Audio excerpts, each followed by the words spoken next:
Oke, Assalamualaikum teman-teman. Jumpa lagi dengan channel saya Andri Tatum. Saya bertemu dengan sebuah kasus tentang murid saya, kulkas. Sudah diganti mesinnya, sudah diganti kapilernya, sudah diganti kondensornya, tapi tetap nggak dingin juga. Saya akan coba bantu, dan alhamdulillah hasilnya memuaskan. Silahkan dipelajari baik-baik video ini. Kuncinya adalah pelan-pelan dan teliti teman-teman. Ini adalah ilmu teknik, nggak bisa buru-buru. Kecuali teman-teman nanti sudah mahir, silahkan. Saya doakan agar teman-teman dimudahkan urusannya oleh Allah SWT dan dilunasi segala utang-utangnya. Jangan lupa jempol dan subscribe-nya. Nyalakan juga loncengnya, jadi teman-teman tahu ilmu apa yang akan saya share setiap harinya. Semoga bermanfaat. Assalamualaikum warahmatullahi wabarakatuh. Oke, langsung aja teman-teman ya. Saya mempunyai sebuah kasus di dalam grup yang saya bimbing. Salah satu murid saya bertanya kepada saya tentang kulkas. Di sini pertanyaannya adalah, selamat malam semua, saya adalah pemula. Minta dibimbing saya beli kulkas bekas buat praktek. Sudah saya ganti dengan spare part 1, kompresornya yang 1/10. Kemudian yang kedua kondensor yang 8U. Terus yang ketiga spare part yang diganti adalah kapiler 0,26 dengan panjang 180 cm. Saya isi freon dengan 15 PSI. Evap dingin sekali dan bisa jadi es, hanya di evap keliling tidak bisa bersalju tebal. Mohon masukan untuk dijelaskan. Oke teman-teman, jadi untuk kulkas ini tidak bisa membuat, kalau nggak salju nggak bakal bisa jadi batu es. Seharusnya untuk kulkas yang normal adalah pada saat diisi freon itu kulkasnya bersalju, evapnya bersalju semua.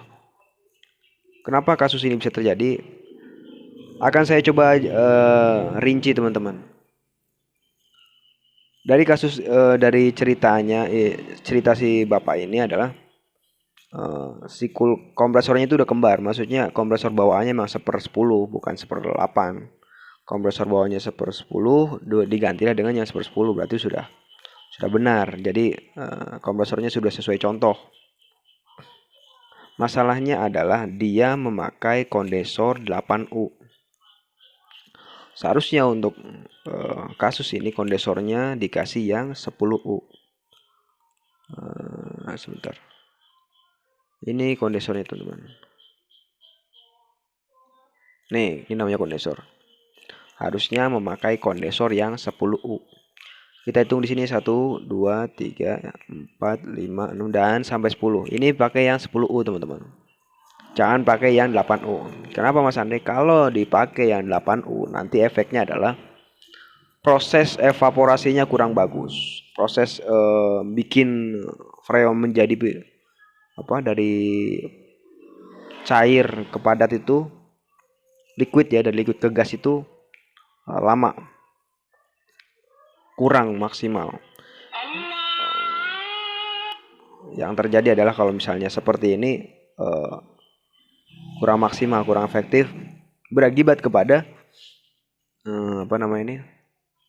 evapnya nggak beku, kurang beku. Itu masalah pertama yang dilakukan, kesalahan pertama yang dilakukan oleh si bapak ini. Terus yang kedua, tadi dijelaskan bahwa dikasih kapiler sepanjang 180 cm dengan diameter 0,26. Kapiler 0,26 dengan panjang 180 cm. Itu juga salah. Seharusnya dikasih kapiler dengan panjang 2 meter teman-teman.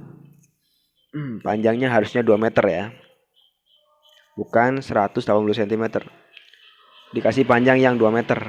Kenapa Mas Andre? Ya memang dari sananya ukurannya kan, kalau sebagai tukang kulkas kan biasanya mempunyai database, mempunyai primbon lah kalau kata kasarnya. Itu ada data-datanya, berapa kapiler, berapa panjang kapiler, kemudian kondensornya berapa U, itu ada datanya. Ya mungkin bapak ini memang masih pemula, jadi ini adalah sebuah kewajaran. Namanya juga masih belajar. Lalu bagaimana Mas Andre apabila kondensor kita terlanjur dikasih yang 8U? Kalau kita beli kondensor lagi kan berarti makan biaya lagi. Adakah cara yang lebih hemat? Ada teman-teman. Teman-teman tinggal tambahkan pipa seperempat pipa AC yang ukuran seperempat dengan panjang 2 meter. Nih. Nah, ini seperti ini teman-teman. Dikasih panjang 2 meter. Ditambahin aja pipa ini. Ini kan semeternya paling 10.000 rupiah. 10.000 apa 9.000? Kasih aja pipa ini, pipa seperempat dengan panjang 2 meter. Kalau lebih hemat lagi, tinggal dikasih pipa bekas yang masih bagus. Kadang kalau kita punya pipa-pipa banyak kan, pipa AC yang banyak, bagi tukang AC mungkin, atau tukang kulkas yang merangkap jadi tukang AC. Ini banyak berceceran, pipa-pipa ini kan banyak berceceran. Tinggal dipotong aja sepanjang 2 meter yang bekas, yang kecilnya ya, pipa kecilnya dipanjang 2 meter, disambungkan ke sebelum filter. Disambungkan ke kondensornya lah. Jadi ke kondensornya, kondensor 8U disambungkan ke sini, baru pangkalnya disambungkan ke sini, ujungnya baru disambungkan ke sistem. Agar lebih rapi digulung seperti ini teman-teman. Nah, digulung pakai benda yang bulat kayak aqua botol bisa, terus pakai red cook yang buat ngelas bisa. Banyak cara teman-teman. Digulung biar rapi. Itu untuk masalah apa namanya tadi deh, kondensor. Terus kapiler, saya nggak mau. Bagaimana Mas Andre kalau misalnya kapiler saya ini tetap dipakai gitu? Jadi nggak perlu beli kapiler lagi. Jadi 180 cm berarti saya hanya menambah 20 cm. Bisakah Mas Andre? Bisa teman-teman. Amat sangat bisa. Bagaimana caranya? Tinggal disambung aja. Kapiler yang 180 disambung dengan kapiler yang 20 cm. Tapi dikasih selongsong, dikasih sok sambung lah. Kalau di paralon itu sok sambung. Sok sambungnya yaitu dengan kapiler 2 PK. Kapiler 2 PK yang diameternya 0,80.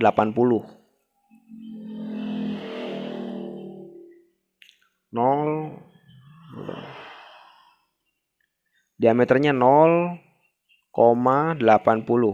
Nah, ini sebagai sok sambung ya. Kalau di paralon kan ada sok sambungnya, ini sebagai sok sambungnya. Jadi dikasih kapiler 0,80 sebagai sok sambungnya. Ditambah aja 20 cm.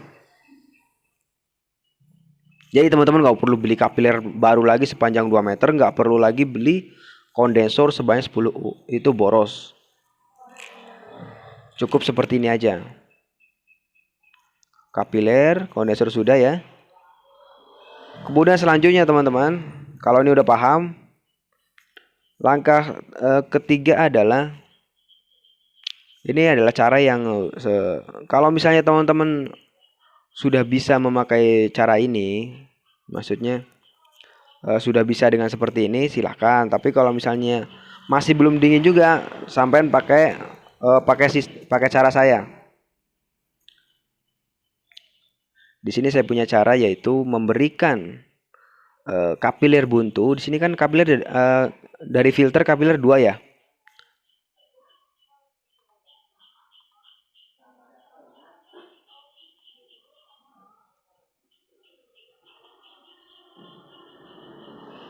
Di sini kan 2 ya teman-teman ya. Satu untuk ke evap, satunya dibuntuin kan biasanya ya. Yang dibuntuin dikasih analyzer. Oke, dikasih analyzer. Dan saat pengisian freon, coba perhatikan analyzernya itu harus sampai 200 PSI. Pokoknya durasinya dari 200 sampai 225. Kalau sudah 200 biasanya bekunya sudah bagus. Kurang lagi ditambah sampai 225. Intinya pelan-pelan ngisinya.